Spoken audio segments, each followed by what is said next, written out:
जी दोस्तों, नमस्कार, अभिवादन। जैसा कि आप जानते हैं, कुछ दिन पहले मैंने आपको बताया था कि अमेरिका में इस समय एक नई वीज़ा पॉलिसी डिफ़ाइन की जा रही है, फ़ॉर्मुलेट की जा रही है, जिसमें स्पेशली जब से ट्रम्प सरकार आई है, ये आदेश दिया गया था कि जो तमाम इंटेलिजेंस एजेंसीज़ हैं और मिस जो उनका जो होम अफ़ेयर्स का जो डिवीज़न है, वो ये रिपोर्ट देगा ट्रम्प सरकार को कि कौन से ऐसे मुल्क हैं जिन पर वीज़ा रिस्ट्रिक्शंस की ज़रूरत है, किस तरह की वीज़ा रिस्ट्रिक्शंस की ज़रूरत है और क्या ये हमारी जो पॉलिसीज़ हैं उनके मुताबिक इन कंट्रीज़ को किस तरह का वीज़ा दिया जाना चाहिए या नहीं दिया जाना चाहिए। मेरी उम्मीद ये थी कि इस महीने की 12 या 13 तारीख को आ जाएगी ये रिपोर्ट। बाद में कुछ जगहों से रिपोर्ट आने लगी, शायद 22 को आएगी। लेकिन मेरा अंदाज़ा गलत नहीं निकला। 12-13 तारीख को जो मैंने कहा था, वो आ गई है वो रिपोर्ट। और होली के साथ ही होली की मुबारकबाद देते हुए ये एक खबर जो आई है, वो कमाल की है। और कमाल की क्या है कि पाकिस्तान को उन 26 देशों की उस लिस्ट में रखा गया है, जहाँ पर रिस्ट्रिक्टेड वीज़ा लगेंगे, पॉलिसी लगेगी। और उसके मायने बेसिकली क्या हैं कि भई अगले 60 दिन के अंदर अगर पाकिस्तान अपनी पॉलिसीज़ को और अपने जो तमाम जो मेजर्स हैं ट्रैवलिंग के, जो सिक्योरिटी कंसर्न्स हैं उनको लेकर, तो उनको लेकर अगर वो अपनी पॉलिसीज़ बदलते हैं, अपने रूल रेगुलेशंस बदलते हैं, जो अपनी स्कैनिंग का सिस्टम बदलते हैं, अगर वो 60 दिन के अंदर होता है तो ठीक, वरना पॉसिबिलिटी ये है कि यहाँ से उठाकर इनको जो भी रिस्ट्रिक्टेड है, परमानेंट बैन लिस्ट में डाल दिया जाए। ये पॉसिबिलिटीज़ एग्ज़िस्ट करती हैं, लेकिन फ़िलहाल उनको इस तरह की कड़ी लिस्ट में रखा गया है, जहाँ पर उनको वो ऑब्ज़र्व किया जाएगा कि अगले 60 दिन में वो क्या कर पाते हैं, क्या नहीं कर पाते हैं।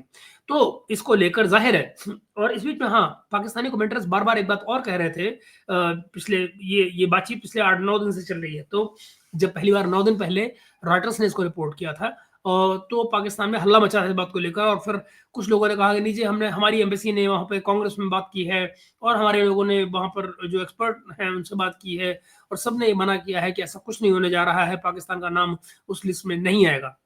मैंने अगर आपको याद हो तब भी ये बताया था कि जो इनके ऊपर जो केपी और बलूचिस्तान वगैरह के एरियाज़ में ले जाने को लेकर पीछे अमेरिकी सरकार ने रिस्ट्रिक्शंस लगाई थी अपने सिटीजन्स को, ट्रैवल एडवाइजरी जारी जारी की थी। इनफैक्ट हाइटेंड ट्रैवल एडवाइजरी जारी की थी और ये कहा था कि इन पे जाना खतरनाक है, आर्म्ड कॉन्फ्लिक्ट का खतरा है इन इलाकों में। उसमें उन्होंने इंडिया पाकिस्तान के बॉर्डर के इलाके भी शामिल किए थे।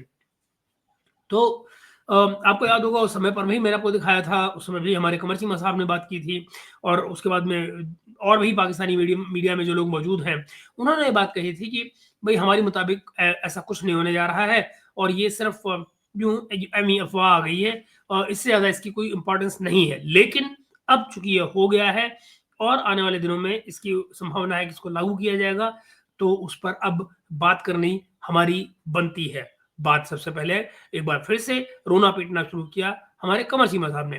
तो वो क्या बोले, ये सुनिए। दोस्तों, पहली बात तो ये है कि अमेरिकी हुकूमत जो है, उसने रेड कारपेट नरेंद्र मोदी के लिए बिछाया और ट्रैवल बैन और वीज़ा बैन पाकिस्तान के हिस्से में आया। इससे पता लगता है कि कमर सीमा साहब में ज़बरदस्त पोएट्री का भी एक पोटेंशियल मौजूद है, जिसे एक्सप्लॉइट किया जाना चाहिए। मैं उम्मीद करता हूँ कि चीमा साहब जो है, आगे से कुछ पोएट्री में भी सुनाया करेंगे हमको। ये है आज की स्टोरी, ये है आज का दुखड़ा।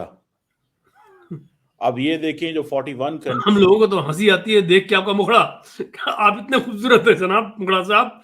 कंट्रीज जो हैं, इनको 3 हिस्सों में तकसीम किया गया। 41 कंट्रीज को 3 हिस्सों में तकसीम किया गया और जो फुल वीज़ा सस्पेंशन है जिनके लिए, वो ज़ाहिर बात है अफगानिस्तान है, भूटान है, Cuba, Somalia, Sudan, Iran, Syria, Yemen, complete suspension. और मजे की बात है, देखिए, एक भूटान है जिसके ऊपर फुल सस्पेंशन है, इंडिया का नेबर है। एक अफगानिस्तान पाकिस्तान का नेबर है, ईरान फिर पाकिस्तान का नेबर है। तो that is how the American administration views this. अमेरिकी एडमिनिस्ट्रेशन इस तरह चीजों को देखती है इस खित्ते के बारे में। एंड देन सीरिया, यमन, आगे से फिर middle east and Sudan and Somalia जो है, अगेन फिर Africa and Cuba, America. South America. अब देखें, जो पार्शियल वीजा सस्पेंशन है, मतलब ये समझ नहीं आई, क्या 5 कंट्रीज हैं जिनके ऊपर Eritrea, Hattie, Laos, Myanmar and south Sudan, इनकी वीजा रिस्ट्रिक्शंस होंगी जो टूरिस्ट को और बाकी लोगों को होगी। कंडीशनल सस्पेंशन, कंडीशनल सस्पेंशन 26 मुल्क ऐसे हैं हाँ जिनको कंडीशनल सस्पेंड किया जाएगा। अब पाकिस्तान को क्या है, 26 मुल्कों में डाला है कंडीशनल सस्पेंशन में, जहां पे रिस्क होगा partial suspension of US visa issuance if Pakistani government जो है एड्रेस नहीं करती सिक्योरिटी एंड वेटिंग डेफिशिएंसी 60 दिनों के अंदर। ये सिचुएशन समझ गए ना आप? जो स्क्रूटनी होती है और जो वेटिंग के जो डेफिशिएंसीज हैं, यानी कि अब आपको मान लीजिए कि किसी ने कंफर्मेशन के लिए भेजा कि भाई ये आदमी के अगेंस्ट कोई केसेस हैं या नहीं है, तो कंफर्म कौन करेगा? लोकल पुलिस आएगी। लोकल पुलिस वाले मतलब पैसे लिए आपसे और वहां लिख के दे दिया कि नहीं जी इन पे कोई केस नहीं, हालांकि चाहे वो बंदा क्रिमिनल ही हो। तो that is how it works. So basically Pakistan में ये सब चलता है। फुल वीजा सस्पेंशन मैंने आपको बता दिया है, पार्शियल वीजा सस्पेंशन भी बता दिया, देन पार्शियल वीजा सस्पेंशन भी बता दिया, देन कंडीशनल पार्शियल सस्पेंशन भी है अगर सिक्योरिटी जो सस्पेंशन है वो नहीं है, if security deficiencies are not address condition, उसमें पाकिस्तान आता है। मतलब हमारे ऊपर तलवार है। अंगोला, बहुत बड़ी, Belarus, Bhutan, Cambodia, Cameroon, Chad, Dominica, Gambia, Liberia, Malawi, Pakistan, Congo, Saint Lucia, Sierra Leone, East Timor, Turkmenistan. मतलब this is where we stand. Our word is this. Our word is not वो जैसे कहते हैं ना कोई डेवलपिंग वर्ड, हमारी दुनिया और है। हमें ये बता दिया। बहुत देर की मेहरबान आते आते बहुत देर में पसंद में आई आपको चीमा साहब, क्या कर रहे हो? हम लोग तो कब से आपको कह रहे हैं कि आप वहां नहीं है जहां आप खुद को समझ रहे हैं, आपकी वो हैसियत नहीं है, औकात नहीं है, समझ ही नहीं रहे। हम 240 करोड़ का मुल्क है और पता नहीं कितने मुल्क है, पता नहीं न्यूक्लियर पावर है, हम ये हैं, हम बहुत बड़ी मिडिल क्लास हैं। ये कहानी आप ही सुनाते थे ना, अब समझ में आ गई ना कहानी? आप कहाँ खड़े हो? है पता लग गया ना? 100 कितने है ये, 140 पता नहीं कितने करोड़ जो आपके हैं। अब समझ में आ गई ना कि क्या वैल्यू है? ये वैल्यू है। गया है कि आपकी दुनिया और है। ये अमेरिका का कसूर नहीं है, ये हमारा कसूर है। बिल्कुल। उसकी वजह ये है कि हमने अपने आप को रेलिवेंट ही नहीं बनाया। दुनिया उसको एक्सेप्ट करती है, दुनिया उसकी इज्जत करती है जो रेलिवेंट होता है भाई साहब। ओके। दुनिया रेलिवेंट लोगों की इज्जत करती है। आप समझ रहे हैं बात को? दुनिया respect the relevant people. Absolutely, दुनिया रिस्पेक्ट्स द रेलिवेंट पीपल। बिल्कुल ठीक कह रहे हो आप। हम रेलिवेंट नहीं है, we are not relevant, so simple. हमें उन्होंने बता दिया आप where do you stand, sir आप कहां खड़ते हैं, हम यहां खड़े हुए हैं। हमें उन्होंने एक्चुअली ये भी गलत है कि आप यहाँ खड़े हुए हैं। दरअसल चीमा साहब सच्चाई ये है कि आप यहाँ पड़े हुए हैं, आप यहाँ खड़े हुए नहीं है। खड़े होने के लिए तो आप हालत में है ही नहीं, क्योंकि खड़े होने के लिए कुछ दमबूदा चाहिए पैरों में, जो कि है नहीं। आपको तो पता है ना कि इंजेक्शन लगता है IMF का, तब आप खड़े होते हैं, है कि नहीं? तो बेसिकली आप खड़े नहीं है, आप पड़े हैं। चौराहे के अंदर खड़ा कर दिया। सच्ची बात तो देखी जाए तो हमें अमेरिकन ने बीच चौराहे। अब पाकिस्तान और अमेरिका के बड़े मजबूत ताल्लुकात हैं यार। कितना अच्छा सपना है ना चीमा साहब, ये कितना अच्छा सपना है। बड़े अच्छे मजबूत ताल्लुकात कभी थे ही नहीं, ट्रांजैक्शनल ताल्लुकात थे। ट्रांजैक्शन खत्म हो गई, बात खत्म हो गई। आपने काम किया, उन्होंने पैसे दिए, बात खत्म। अब ये ताल्लुकात का रोना जो है वो उतना ही है कि भाई कोई खत्ते में कोई जंग हो तो रेलेवेंस बने। अब कोई जंग ही नहीं हो रही है आसपास, क्या किया जाए? इंडिया में नहीं POK में जाता, कोई कश्मीर में भी लड़ाई नहीं करता, चीन और भारत ने समझौते कर लिए, वहां भी लड़ाई नहीं हो रही, तो भला रेलेवेंस आपकी कैसे बने? जंगजू कौम की रेलेवेंस तो इतनी होती है कि वो जंग कर सकती है कि नहीं? मतलब मैं ये नहीं मानता कि पाकिस्तान और अमेरिका के ताल्लुकात जो हैं वो मजबूत नहीं है। ये कब से फर्क पड़ने लगा इस बात से चीमा साहब कि आप क्या मानते हो और क्या नहीं मानते? आप यहाँ पर जो नैरेटिव बनाते हैं उसमें न जाने क्या कुछ मानते रहे और नहीं मानते रहे। अपने दिल के अंदर आप भी जानते हैं कि सच्चाई क्या है। वो अलग बात है कि आप स्क्रीन पे नहीं बोल सकते हैं। मैं जानता हूँ इस बात को। मेरे वो दोस्त जो आपको जानते हैं, उन सब ने मुझे बता रखा है बात कि चीमा साहब दिल में सब जानते हैं, बस बोल नहीं सकते हैं स्क्रीन पे। वो अंडरस्टैंडेबल है। अब और उस बात के लिए मैं आपकी इज्जत भी करता हूँ कि भाई आप अपने मुल्क को रिप्रेजेंट करते हैं, अपने मुल्क के लिए जो सही लगता है वो बोल रहे हैं। वंडरफुल, कोई दिक्कत ही नहीं इसमें। You do your job, you doing your job very well. मुसीबत ये है कि आप हर तरफ नहीं भाग सकते, और जो सच है उसको बहुत देर तक झुठलाया नहीं जा सकता है। आप कोशिश पूरी करते हैं, but this is how far you can go. मैं नहीं मानता इस चीज को, लिटरली मैं नहीं मानता। उसकी वजह क्या है? उसकी वजह यह है कि दोनों मुल्कों ने मिलके बड़ा काम किया हुआ है, बहुत काम किया हुआ है। हाँ, बोलो बोलो बोलो। दहशतगर्दी की जंग के अंदर एग्जैक्टली बहुत सीमा साहब, that's the problem. Each time आपको अमेरिका की याद आती है कि हमने मिलकर बड़ा काम किया है। All you talk about is दहशतगर्दी के खिलाफ जंग। और वो दहशतगर्दी कैसे आ रही थी, कहां से आ रही थी? मुसीबत क्या है कि अब वो सबको पता लग चुका है। बैकग्राउंड सबको पता लग गया है। उसमें से किसने कितना कहां बनाया, कैसे बनाया, क्या खाया, वो भी सबको पता लग गया है। That is the problem. काम किया हुआ है। और हमने क्या किया है? हमने क्या अपने आप को इकोनॉमिकली रेलिवेंट बनाया अमेरिका के लिए? कमाल करते हो आप। बिजी थे उस वक्त आप अमेरिका का पैसा खाने में यार। जो नोट आ रहे थे वो खा रहे थे, आपकी मिलिट्री एस्टेब्लिशमेंट खा रही थी। आप लोग तो चलो नीचे रह गए, आपकी क्या बात की जाए, पर जो मिलिट्री एस्टेब्लिशमेंट थी वो तो खा रही थी ना। भाई आसिम सलीम भाईवा कुछ काम कर रहा था ना। वो चाइना से जो सीपीसी वाला माल आ रहा था ना। वो जो आपके ब्यूरोक्रेट जब बीजिंग में सीपीसी पर डिस्कशंस कर रहे थे, तो इसी जुगाड़ में थे ना कि भाई इनसे चीनियों से पहले माल निकालो, बाद में देखेंगे कि वापस किसने करना है, हमने को वापस किया किसी को। वही थी ना कहानी। आज रिजल्ट सामने, वो अपने अपने घर भर रहे थे, मुल्क की ऐसी तैसी।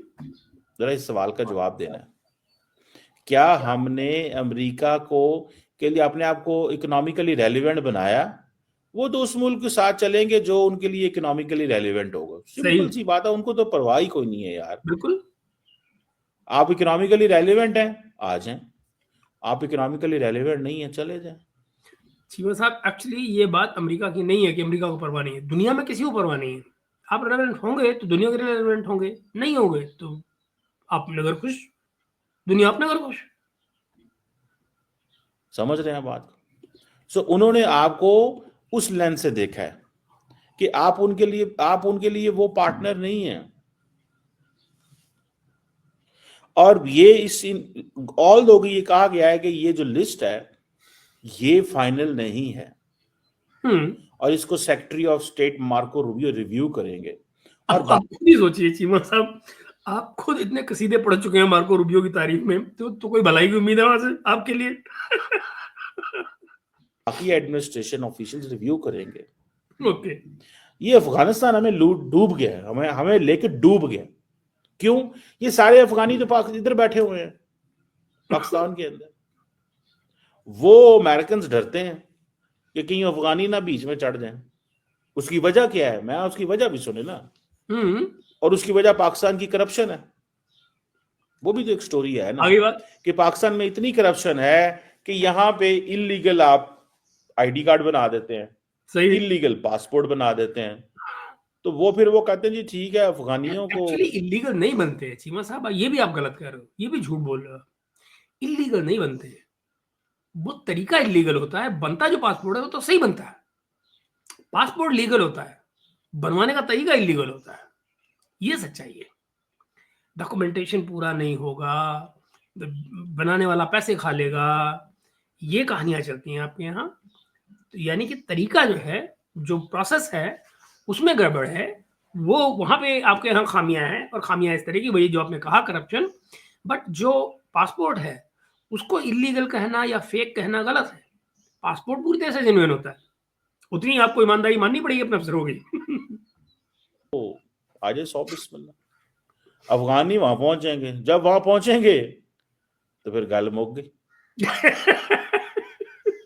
जब अफगानी वहां पहुंचेंगे फेक पाकिस्तानी आईडी कार्ड पे, फेक पाकिस्तानी पासपोर्ट। ये गलत, ये गलत कह रहे हो आप चीमा साहब। नहीं है, वो फेक कैसे हुआ? उसने पैसे दिए हैं लेकिन डॉक्यूमेंट नहीं दिए। लेकिन पैसे तो दिए हैं ना, बनाया तो पासपोर्ट ऑफिस नहीं है आपके, तो ये कैसे कहा जाए कि fake? There's nothing fake about it. The passport is not fake. The very process by which it has been made, that is fake. Passport के ऊपर, तो वो क्यों ना पाकिस्तान को लिस्टों में डाले? Thanks to our administrative processes, thanks to our corruption, Now thanks you to get our it. बकौल तारड़ साहब, ये जो ब्रिटिश एजेंट हैं, ब्रिटिश एजेंट पाकिस्तान में, छोटे ब्रिटिश एजेंट, ब्रिटिश तो चले गए हैं, वो तो आपको आजादी देंगे। देखना इंडिया किस तरह तरक्की कर रहा है, इंडिया किस तरह तरक्की कर रहा है मॉडर्न हिस्ट्री के अंदर। इस मॉडर्न हिस्ट्री जो हमारे सामने है, उसके अंदर इंडिया आजाद होने वाले मुल्कों में किस तरह तरक्की कर रहा है, आप देख सकते हैं। आपको कोई सामने $4 ट्रिलियन की जीडीपी है, स्ट्रॉन्ग रिजिलियंट इकोनॉमी है, सारी की सारी दुनिया जो है वो आके इंडिया से पूछती है कि भाई अब क्या करें, और दुनिया के तमाम फाइनेंशियल इंस्टीट्यूशंस इंडिया के ऊपर पैसे लगाते हैं, वही पैसे लगाते हैं वो। आप दुनिया का कोई बड़ा अखबार खोल लें और पाकिस्तान के बारे में खबर उसमें पढ़े, कोई बड़ा अखबार, कोई जस्ट रैंडम उठा लें, एंड आप देखेंगे कि क्या हो रहा है वहां पे। उधर पाकिस्तान का जो नाम है वो मलावी, लाइबेरिया, गैम्बिया के साथ ही आ रहा है, क्योंकि हमने अंदर अपने जो करप्शन डाल ली। ईमानदारी की बात पता क्या है चीमा साहब, इन मुल्कों के साथ में पहली बार मैंने आपके नाम को सुना है इस लिस्ट में आके, जब ये वीजा वाली लिस्ट आई है, and it pleases me know and, it pleases me know and. बहुत मजा आया देख के। आई मीन अब देखो रिवायती हरीफ है, हमें तो मजा आएगा ही, है कि नहीं? हम तो आखिर आपके आर्मी चीफ के मुताबिक रिवायती हरीफ है, हमसे तो 100 जंगे लड़ने हो तो यार है नहीं कश्मीर पे, चाहे घर में 100 बुलेट ना हो, पत्थरों से लड़ेंगे साहबजादे, लेकिन लड़ेंगे, है कि नहीं? या फिर न्यूक्लियर बम की धमकी देंगे, यही कब है ना? आप कभी सोच सकते हो चीमा साहब, nuclear state, sole Muslim nuclear power of the world is on visa ban list of America. कमाल है ना? और अफगानियों को दे दे के पैसे ले के हमारे करप्ट लोगों ने उनके आईडी कार्ड बनाए, ठीक है। एंड मैं 2000% देख रहा हूँ कि शायद अभी तो बड़ी सख्ती कर दी है गवर्नमेंट ऑफ पाकिस्तान ने, खासतौर पे नादरा में जो national database and registration authority है। तो ये ट्रम्प एडमिनिस्ट्रेशन को जारी बात है बताया गया होगा कि भाई ये अफगानी यहाँ पे बैठे हुए हैं, ये पाकिस्तान का आईडी कार्ड बनवा लेते हैं झूठो झूठ। अच्छा चीमा साहब, ये किसने बताया होगा? उनकी एम्बेसी है ना पाकिस्तान, अमेरिकन की पाकिस्तान में अच्छी खासी एक्टिव है, कॉन्सुलेट्स भी हैं उनके जगह जगह पर, है कि नहीं, इंक्लूडिंग कराची में। तो आप मुझे बताइए, उनको कोई झूठ क्या बोलेगा? अगर आपके यहाँ नादरा में सब कुछ इस तरह का काम हुआ है, तो आपको क्या लगता है एम्बेसी को नहीं पता, कॉन्सुलेट को नहीं पता? खबर कैसे नहीं गई वहां पे? आपके यहाँ से भी जो प्रेस है रिलीज करता है साहब तमाम बातों को, और अंग्रेजी में भी रिलीज करता है। अब ये कहना गलत है कि आपका अंग्रेजी का टेलीविजन चाहे नहीं है पीटीवी के अलावा, लेकिन बाकी लोग तो हैं, बाकी आपके यहाँ अंग्रेजी का अखबार तो है, इस्लामाबाद पोस्ट है, आपका डॉन है, अच्छे खासे अखबार है कि नहीं? तो फिर ये कहना तो गलत है कि वहाँ खबर नहीं पहुंचती, खबर तो उनके पास सब कुछ होती है। इनफैक्ट सच्चाई तो ये भी है कि अगर आप उर्दू मीडिया में भी बोल रहे हो तो भी उनके पास खबर होती है, क्योंकि उन्होंने बाकायदा इसके लिए ट्रांसलेटर्स रखे हुए अपने यहाँ पे एम्बेसी में। That I am aware of, you also aware of. ठीक है, डॉक्यूमेंट्स एक्सेप्ट करते हैं, करप्शन हमारे अफसरान करते हैं, यहाँ पे जो ब्यूरोक्रेट है वो करेगा, पासपोर्ट अफगानी का बनेगा, पाकिस्तानी पासपोर्ट पे वो वीजा लेगा, है वो अफगानी, पासपोर्ट यहाँ का उसके पास होगा। बिल्कुल। और हमारे पास कोई सोल्यूशन नहीं है सर, हमें कुछ पता नहीं है इसका क्या होगा और क्या नहीं होगा। बिल्कुल सही, हमें नहीं पता, मैं सच्ची बात बताऊं, हमारे पास कोई सोल्यूशन नहीं है। जो करना है अमेरिका बहादुरी करना है, हमने कुछ नहीं करना, वो कर लेंगे। Frankly speaking. जो करना है अमेरिका बहादुर नहीं करना है, हमने कुछ नहीं करना, हमारे पास कोई चॉइस नहीं है। हमारे पास सिर्फ एक ही चीज आई है जी, वीजा बैन आ गया, दैट्स इट। और हम अब जारी बात है पाकिस्तानी, जारी बात है शर्मिंदगी महसूस कर रहे हैं हम सारे यहाँ पे बैठ के करनी चाहिए कि यार देखो ना, हम तो अमेरिका के बड़े पार्टनर थे, बड़े इत्तेहादी थे, उन्होंने पकड़ के चुप के सामने बैन ला देता था। देखिए, इट्स नॉट दैट थिंग, ये क्वेश्चन है।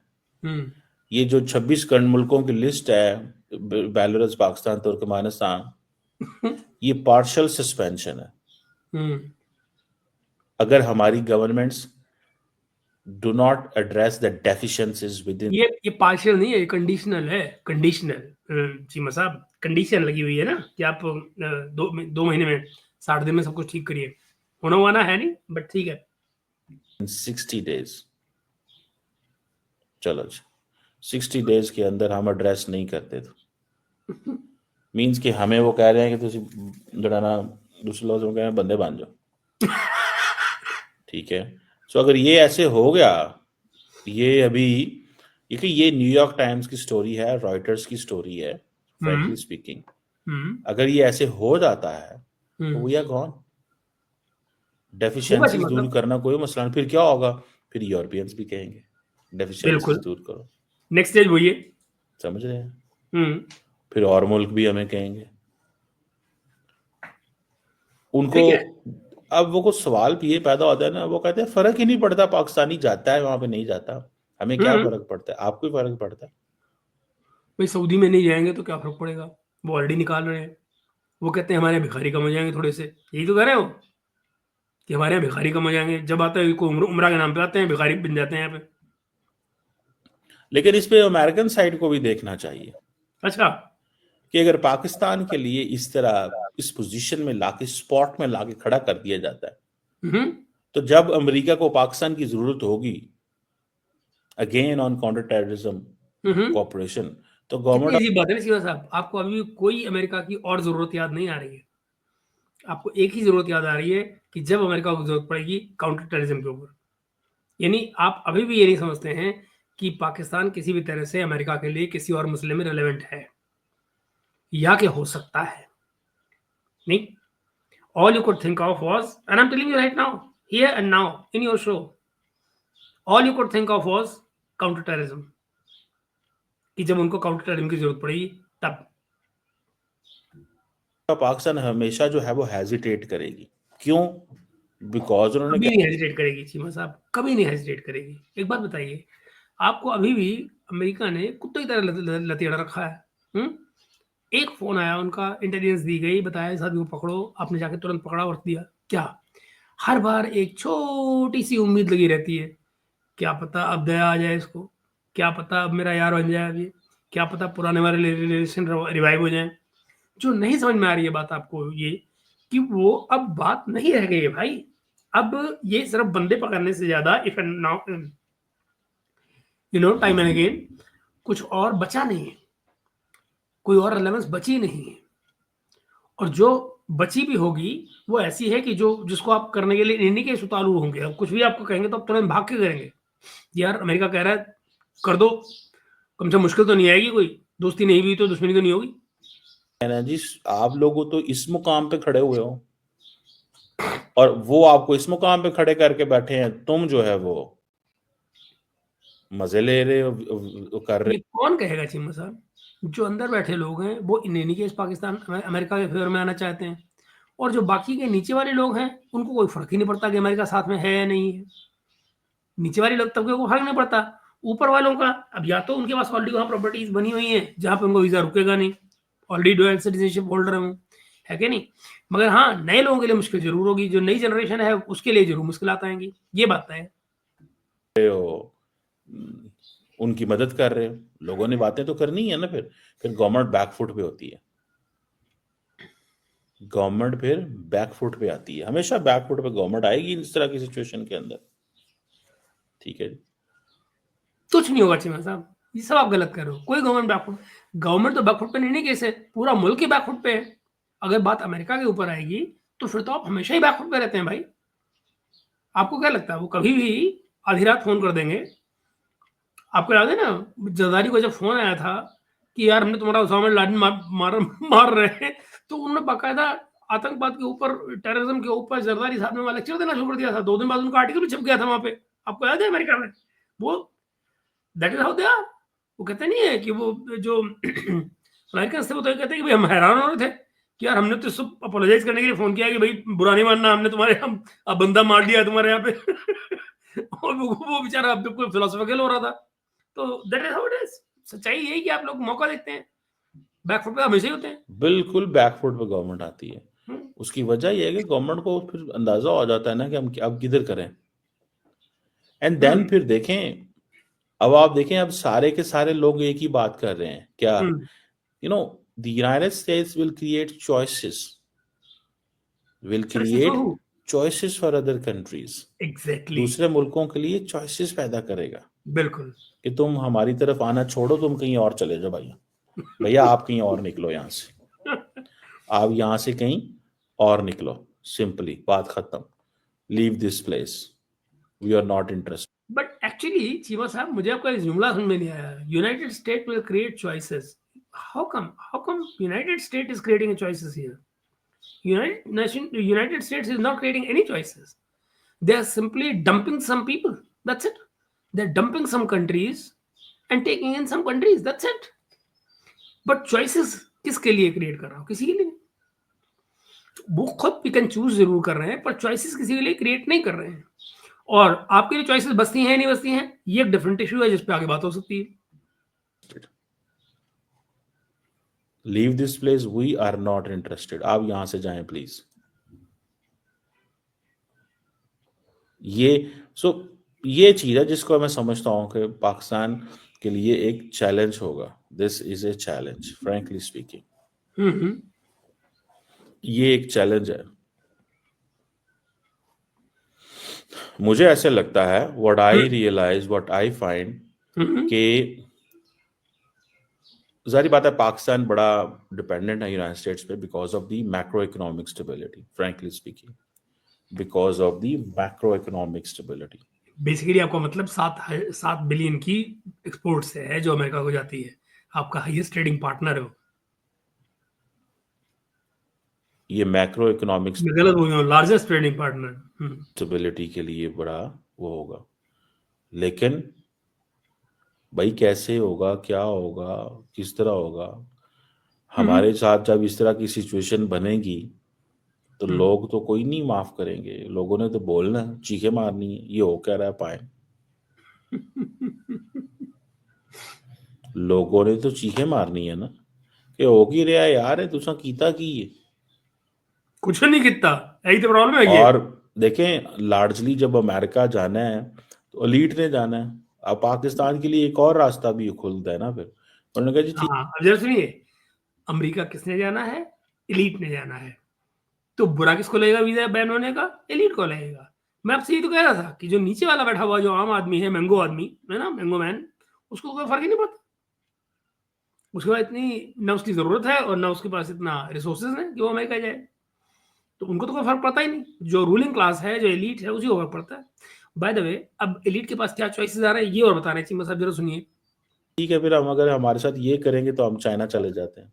वैसे अमेरिका पाक एक बात बताओ चीमा साहब, वहां बोलोगे कि चिंग चोंग चा, क्या बोलोगे वहां चाइना में?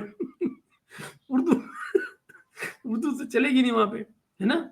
ज्यादा से ज्यादा कोई तुम बस सलाम वालेकुम बोल देगा कोई, इससे ज्यादा कुछ होने वाला नहीं। तो फिर आगे क्या होगा? फिर समुद्र से महंगी, जो सारी महंगी कह रहा हूँ, समुद्र से गहरी, और तो वो पता नहीं आसमान से ऊंची, तो हिमालय से पता नहीं क्या, मतलब वो कहाँ जाएगी दोस्ती? चाइना में गुजारा नहीं है गुरु, आपके लोगों का कोई गुजारा नहीं है, मेजोरिटी वाली जाती। पाकिस्तान को डाल हल्की लिस्ट में रहा है, अगर सही देखा जाए तो हल्की लिस्ट में डाल रहा है। अब जरा देखो चीमा साहब, आप खुद अपनी ही बात को काट के और न जाने क्या जस्टिफाई कर रहे हो। आप जरा सोचिए, ये कहाँ से हल्की लिस्ट है?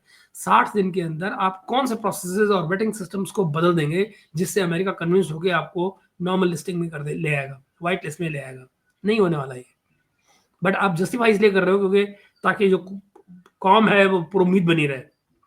हल्की लिस्ट में मीन्स कंडीशनल सस्पेंशन है कि अगर 26 मुल्क जो हैं, एक पोटेंशियल सस्पेंशन है अगर गवर्नमेंट जो है सिक्योरिटी एंड वेटिंग डेफिशिएंसीज 60 दिनों के अंदर सिक्योरिटी एंड वेटिंग डेफिशिएंसी 60 दिनों के अंदर नहीं करती। तो वो so we are not in the full visa suspension में नहीं आते। वैसे चीमा साहब, ये सारी चीजें आपने 75 साल में नहीं की और अब 2 महीने में कर देंगे आप? खुद ही सोचिए क्या बात हो रही है। लेकिन एक बहन तो है ना आपके साथ भाई साहब, आपके पास एक बहन तो आ गया ना। अब क्या पाकिस्तान ये बात कर सकता है कि भाई अब किधर जाएं? क्या अब रास्ता खुलता है चाइना की तरफ, चाइना ये जाएं? बात किससे ये बात किससे करोगे आप चीमा साहब, कि रास्ता कहाँ खुलता है, किधर जाएं? ये बात आप किससे करोगे? अमेरिका से तो करने को तुक नहीं है, चीन से भी कहने को तुक नहीं है। चीन तो कहेगा खुशी खुशी आ जाओ हमारी तरफ को, कोई दिक्कत नहीं। पर बात माल होना चाहिए ना हाथ में हर एक के। जहां तक एलीट की बात है, अगर चाइना जा सकती है जरूर जाए। चाइना ना चाइना को दिक्कत होगी ना आपको दिक्कत होगी। सवाल ये है कि क्या चाइना जाना चाहते हैं? That's the question. रास्ता खुलता रशिया की तरफ, कहा रशिया जाए। अब ये भी सवाल होंगे कि यार अगर वो ही लिफ्ट करा रहे हैं, उन्होंने हमें कर दिया है, तो अब होता क्या, कई दफा आपके एक कहीं तो होता है ना कि ओके लोग कहेंगे हाँ जी ठीक है हम नहीं जा रहे, नो प्रॉब्लम, हमारा मकसद ही नहीं है। और यार उधर जाओ ना, उधर बड़े हालात ठीक नहीं है, वहाँ पे लीडरशिप बड़ी सख्त है, डिपोर्ट कर देते हैं, सिक्योरिटी चेक्स बड़े हाई हैं, ये है वो है सही बात फलान है है, वेरी गुड। डमकान है। मतलब इस तरह की चीजें जो है वो हाँ, बड़ा दे बर्बाद डू बर्बाद होती बर्बाद हैं मुल्क है। बातें, ठीक है। वो इस तरह की चीजें जो है वो होती हैं समटाइम्स, लेकिन वो नहीं, मतलब they are not getting in, ठीक है। Who is not अब getting in? हमारे लिए ये इंपॉर्टेंट चीज है कि हमने किसको कैसे देखना है। किसी भी तरह से देखो चीमा साहब, रिजल्ट तो एक ही है। रेलेवेंस है नहीं, गाड़ी चलेगी नहीं, अमेरिका लेगा नहीं, कहानी खत्म। हमने इसको कैसे देखना है, हम्म क्या हमारे लिए ये अपॉर्चुनिटी है या चैलेंज है? ये अपॉर्चुनिटी है या चैलेंज है? अपॉर्चुनिटी कैसे होगी चीमा साहब? सो ये आप समझ लें कि this is something embarrassing for us. देखें ये एम्बैरेसिंग है। इसमें देखें, आपको जब कोई बंदा इस लिस्ट में लाके खड़ा कर देना, आप कोई भी हैं यार, ठीक है ना जी, कोई भी हो। अब देखिए बहुत सारे लोगों को पाकिस्तान में कहना ये एक पॉलिटिकली मोटिवेटेड बैन है। हम्म अब Mexico, El Salvador and India ये मौजे मारेंगे, इस तरह के तमाम मुल्क जो हैं वो मौजे मारेंगे, हम फंसेंगे। और क्या पाकिस्तान भी इस तरह की रेसिप्रोकल रिस्ट्रिक्शंस लगा सकता है? पाकिस्तान ने तो क्यों है, लगा? ऐसा भी है। कमाल है, मतलब रेसिप्रोकल भी। मतलब आप क्या कहेंगे? अमेरिका वालों को पाकिस्तान नहीं आने देंगे, ये कह रहे हैं आप? वो तो वैसे ही मना कर रहे हैं आने से कि हम नहीं आ रहे। अरे क्या ना यार, यार, हम तो चाहते हैं यहाँ पे इन्वेस्टर आए। बहुत सारे लोगों का कहना ये है कि यार आप रिस्ट्रिक्शन लगा दें, आप रिस्ट्रिक्शन लगा दें। कौन लोग है भाई पागल? तो भाई अगर रिस्ट्रिक्शन हम लगाएंगे तो फायदा किसको होगा? थोड़ा थोड़ा सवाल को भी समझे ना। बड़ा जोक। फायदा किसको होगा और नुकसान? हमें तो नुकसान होगा ना अगर ये लिस्टें आप वो बांचेंगी। जो कोई अमेरिकन आता है पाकिस्तान में वो भी नहीं आएगा, तो हम इसमें क्या होगा? सो ये कभी ये दरअसल हो पता क्या रहा है, ये जानबूझ के इंफॉर्मेशन रिलीज की जाती है। आए। मैं आपको बताता हूँ, जानबूझ के इंफॉर्मेशन रिलीज की जाती है, जानबूझ के, just to create a menace and mess and all this. इसमें क्या मैनेज और मैसेज चीमा साहब? अगर आज नहीं रिलीज होगी तो 4 दिन बाद जब वो बैठ जाएगी इससे मार्को रूबियो से, बात बाहर निकलेगी। खबर तो सिर्फ खबर होती है, उसमें टाइमिंग का फर्क हो सकता है। मगर इसमें और क्या मुश्किल है? ये कहना कि नहीं साहब वो तो इस वजह से निकाली बताई गई है, उस वजह से बताई गई, तो गलत है ना। खबर तो खबर है, और अगर उसमें झूठ है तो बताओ। जो चीज डॉक्यूमेंटेड है डॉक्यूमेंटेड। जानबूझ के इंफॉर्मेशन रिलीज की जाती है ताकि आप ये कह सकें क्या? कि हाँ जी ये ठीक है। कौन कह सके कि क्या ठीक है? क्या कर रहे हो साहब? मतलब अमेरिका को ये इन्फॉर्मेशन क्यों नहीं रिलीज करनी चाहिए? उससे अमेरिका का क्या फायदा है? एक चीज को रिपोर्ट आई है, रिपोर्ट पब्लिक हो गई है, वो जो रिपोर्ट है उस पर आप प्रोग्राम कर रहे हैं। अगर अमेरिका ने ऐसा नहीं किया होता तो आपका ब्लॉग कैसे बनता? और मैं कैसे बनाता है व्लॉग जो आपको लेके बना रहा हूँ, है कि नहीं? और पूरे के पूरे भारत का इस वक्त एक ही मसला है, पाकिस्तान में बैन लग गया। बात तो है ना। ठीक है ना जी। वो जी पाकिस्तान में बैन लग गया। वो सर जी आपके अखबार में तो यही कह रहे हैं, हमने उनसे नहीं बात कह दी। चलें देखते हैं क्या बैन लगा है ये, और ये किस तरह ये बैन जा सकता है या नहीं जा सकता, पाकिस्तान को क्या करना पड़ेगा। ठीक है बताया तो सही आपको, जो अपने प्रोसेसेस हैं वेटिंग के और सिक्योरिटी असेसमेंट के, वो सारे ठीक करने पड़ेंगे 2 महीने में ना जी। ये एक चीज है कि ये किस तरह वो जिसे कहते हैं ना ये प्रॉब्लम है। चीमा साहब की बॉडी लैंग्वेज बता रही है कि उनको यकीन है कि 2 महीने में होने वाला नहीं। सो आप इसको देख लें कि आप वो जिसे कहते हैं ना कि एक एक एक लॉन्ग टर्म अप्रोच पाकिस्तान को। सारी बात है यार, पहली बात है तो रेलिवेंट बनाएं, लॉन्ग टर्म सोचें। अगर बैन होते हैं लगाते हैं यूनाइटेड स्टेट्स या कोई भी दुनिया का जो मुल्क है तो वो लगा लें, बिकॉज वो लगा सकते हैं यार, हम तो नहीं वो जिसे कहते हैं ना वो कर सकते। वो अगर लगाना चाहें तो लगा सकते हैं वो बैन। सीधी बात है कि बड़ा पहलवान है, जितने मर्जी डंडे मार ले उसका दिल है। अब उसको दया आ जाए छोड़ दे अलग बात है, पर वो अगर उसको मारने का दिल है तो मारेगा। लेकिन उसका ये होता है कि एटमोसफेयर बन जाता है। ठीक है ना जी। मारपीट का। वो लगाना चाहें तो लगा सकते हैं, कोई हाथ थोड़ी बढ़ सकते उनका। वो अगर लगाना चाहें तो लगा सकते हैं बैन। बिल्कुल। लेकिन फिर बात वही आती है कि हमें हमें अपने आप को रेलिवेंट बनाना है भाई, रेलिवेंट बनाना है। ठीक है ना जी। ओके। हमें अपने आप को रेलिवेंट बनाना है, इस आगे चीज को चलो जी, जहन में मतलब रखें। ओके रख लिया। अगर हम इस तरह अपने आप को इरेलीवेंट करेंगे तो वी आर गॉन। गौन तो आप हो ही। और ये चीज जो है, hmm. This is what I understand. ठीक है जी। अच्छा। हमें इस चीज को समझना चाहिए, हमें अपने आप को रेलिवेंट बनाना है। और अगर हम इसी तरह ही रहे जिस तरह हम हैं तो फिर आप ये अंडरस्टैंड कर लें कि हमारी पोजीशन बड़ी कंप्रोमाइज्ड है। हमें दुनिया में लोग इसी एंगल से देखेंगे जिस एंगल से देख रहे हैं। एंगल जरूर। चेंज कराएं और उसमें घर में काम करने की जरूरत है भाईजान, बाहर से कोई नहीं होती काम। दुनिया ने किसी ने आपके कंधे पे आके हाथ नहीं रखना, और ना ही किसी ने आपको कहना आओ हमारे कंधे पे सर रख के रो लो, खुद मेहनत करनी पड़ेगी। कोई हर जगह ऐसे ही होता है चीमा साहब, कोई किसी के लिए नहीं खड़ा होता और ना ही कोई किसी को अपना कंधा देता है रोने के लिए, ऐसा नहीं होता। Carpet for India, visa ban for Pakistan, ये फ्रॉम ट्रम्प एडमिनिस्ट्रेशन आ गया काम। बिल्कुल सही, बिल्कुल सही, ट्रम्प एडमिनिस्ट्रेशन से आ गया है। यही आज का सच है मित्रों। और इस पर जो आपने देखा, जो चीमा साहब की का जो दुखड़ा था वो भी आपने देखा, और उम्मीद करता हूँ कि आपको पसंद आया होगा चीमा साहब का दुखड़ा, क्योंकि पसंद आना चाहिए। आखिरकार एक रिवायती हरीफ का, ट्रेडिशनल दुश्मन का इतना तो फर्ज बनता है कि वो खुश हो अपने दुश्मन के परेशान होने पर। और हम मिलते हैं आपसे आज शाम को अगले व्लॉग में। तब तक के लिए आप सभी का धन्यवाद, और चैनल को सब्सक्राइब कीजिएगा, लाइक कीजिएगा वीडियो को और शेयर कीजिएगा। थैंक यू आप सबका बहुत बहुत जुड़ने के लिए।